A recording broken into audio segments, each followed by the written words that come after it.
if we go back and have a look at the replay, if they do show us that, as we go on board now, he definitely touched the outside wall of Reservoir Bend. Doesn't look as though there's major damage to the car, but we'll keep you informed as to whether... Oh, no! Oh, mayhem! And there's millions and millions and millions of dollars of damage here at the mighty Macau.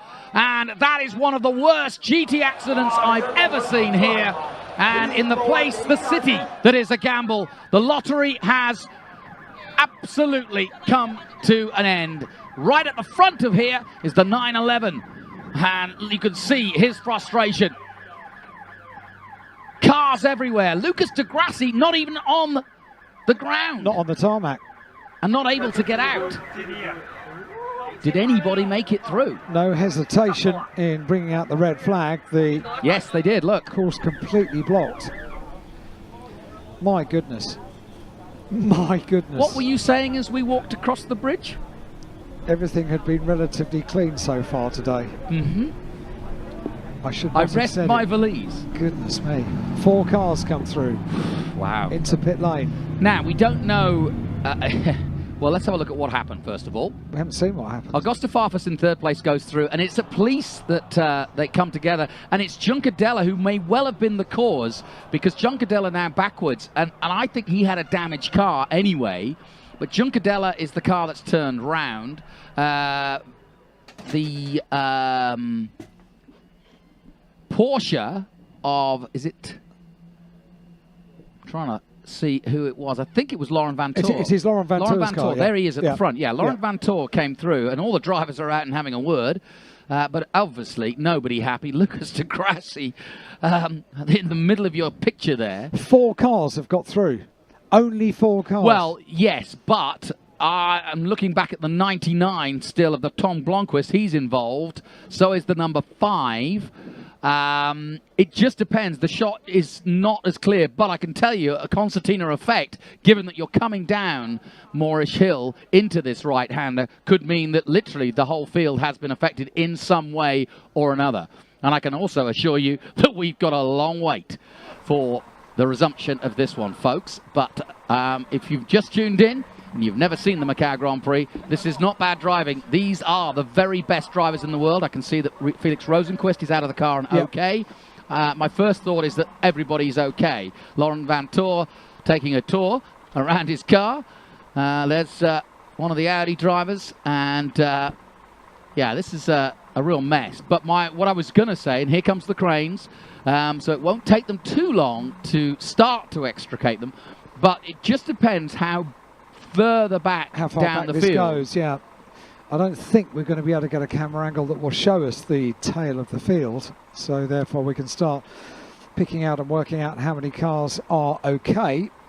So certainly we've got Nico Muller's car there, hard up to the barrier on the left-hand side of your screen.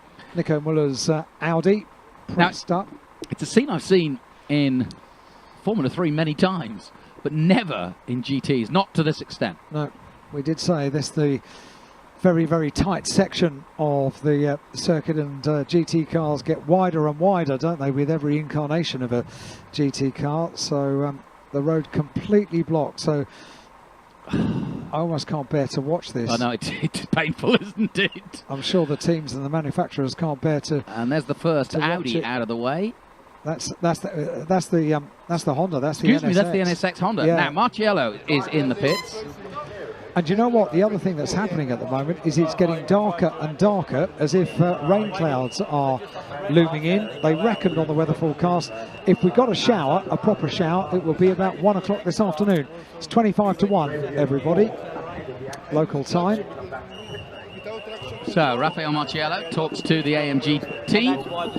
His first outing with this Mercedes crew at Macau in a GT car. And so far he's equipped himself pretty well. But now the tactics are going to go on, because amazingly, besides Juncadella, here's another look.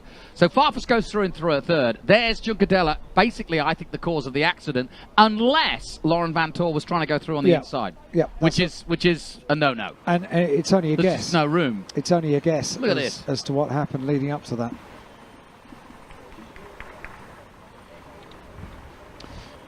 1, 2, now, here's 3, another thing 4, 5, 6 million, or just cars? 6 cars at very least. We're trying to recover Laurent Vantour's Porsche, which is very battered. Here's something they instituted last year into this race, is these dollies. They work really well. They do. They literally just pick the front of the car up, put them on the dolly, and then pull them away.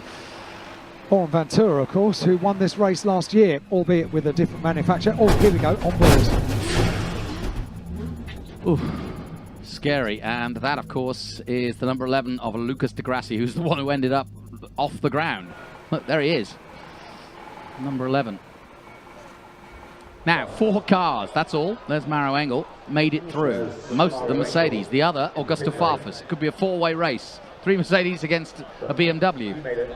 Yeah, what a peculiar situation. I think you're right. I think there are going to be plenty more cars that are unscathed. I mean, looking down to, I would argue that if the other guys were smart enough to get off the brakes or get on the brakes early enough, Rosenquist was definitely involved in the incident because he was out of the car pretty quick. That's 11th place. But we could see the likes of Marco Wittmann, Bertolotti, Dumas, Young, Robin Frins.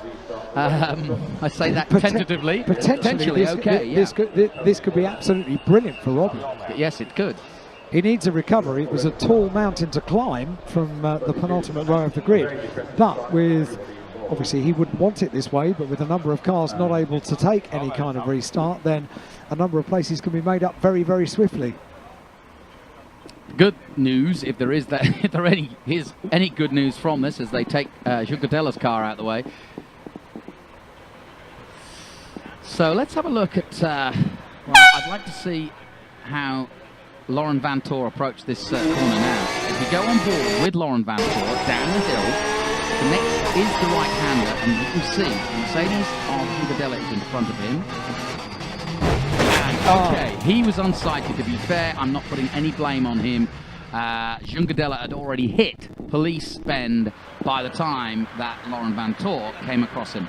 And so no blame apportioned, I'm afraid, if I'm going to put any blame in right now, and I don't want to. Let's not. Let's not. Let's talk about the recovery some more, shall we? Yeah, we shall. But I'm not going to blame the 911. I'll say that, shall I? And absolutely, and very good to have the onboard shot. So we found out what happened leading up to what can only be described as a very upsetting scene, because now forklifts, cranes, flatbed recovery vehicles. It's all hands to the pump now to get the road clear. Imagine if you were a race fan and you'd never been to Macau and you were sort of saying, well, what's all the fuss about? Why do people get so excited about it? And then you witness that, you're like, oh, I get it now. It is interesting. And following such a clean and untroubled race for the Formula 3 cars, this was... mayhem. Yeah, unpredictable, really. I did wonder if we might be... So, here we go. Here's a look down the pit lane at those not involved. One is Maro Engel. That's the safety car, in fact, the driver of the FIA safety car for the WTCC. So, he's actually not the driver of the car we're looking at, but that car we are looking at right here is Maro Engel's car. And he's okay, and you can see not a drop of problems for him. And got a very good start. And interestingly, people putting hoods on and umbrellas up. We have rain, folks. It's really dark, really, really dark. And the wind's just got up, so I've got a feeling it is raining. What could possibly go wrong? Yes. As you can see, the number 48 car is fire and clean as a whistle. Eduardo Mortara is okay. And Augusto Farfus is A-OK. This is the next car you will see. Number 18, the Schnitzer BMW. And Charlie Lamb and the boys. So Farfus in and with a great chance of perhaps making it. He made a really good start, did Augusto. And yeah, you can see a few drops on the camera now. There's Charlie Lamb chatting away down. It's Callum Ilott. Maybe he fancies his chances. He's asking him what the fuss is all about. And there is one Group M car. Do you think he's coming through to gloat? Yeah, probably, so, yes. We didn't have a red flag. Yeah, it's your problem.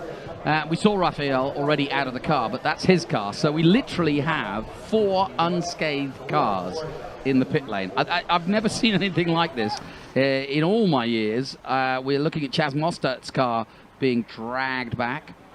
The fourth of the BMWs, and I've just seen spots of rain on the camera lens as well. Let's have a look at some of the sort of highlights of that crash. And you can see Juncadella gets turned around, Vantoor's in it, several Audis, Lucas de Grassi's put into the sky because of it. The number 99, Tom Blomqvist, is stuck underneath. Here we go on board behind the 27, and a nasty, nasty picture for Lucas de Grassi. That was really not a pleasant sight. Luckily, not one of the fastest corners. There's Juncadella already